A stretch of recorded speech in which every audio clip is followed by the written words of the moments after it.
it's Mandy Burge again, and today is June the 18th, 2025. This week's assignment for the Bible It's Literature posed the question, outside of Christ, who is your favorite biblical hero? Well, it's a good thing that they specified that it's outside of Christ because Jesus is always the ultimate biblical hero. But when I was younger, I really enjoyed hearing and learning about the Apostle Peter. He always seemed to have the same reactions that I would have had when facing certain things. He always stated what was on his mind as well, and had that knack of saying out loud the questions you think in your head but never actually voice out loud. So that made him all the more interesting. He wasn't perfect by any means, but he was really fun to hear about. But as I've gotten older, and these past few years, I started reading more and more about Nehemiah.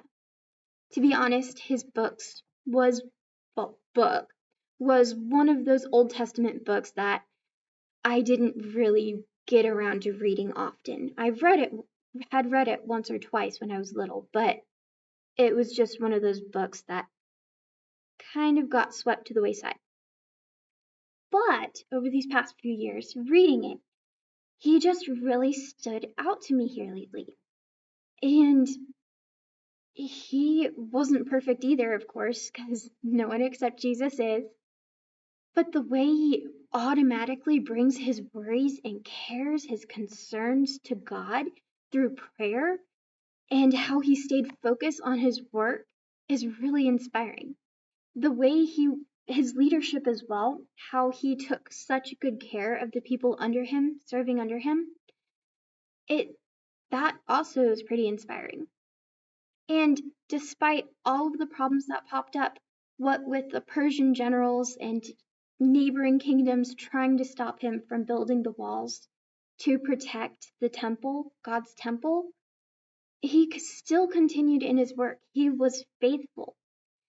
Part of my job is being in a role of leadership. So Nehemiah's example of leadership is really inspiring. It encourages me to bring all my problems, both big and small, before God, as well as encourage those under my leadership, not just bossing them around, but also encouraging them and helping them in any way they need. Well, that's my 2 cents on my favorite biblical hero. Thank you so much for listening again, and I hope you have a good rest of your day. Bye!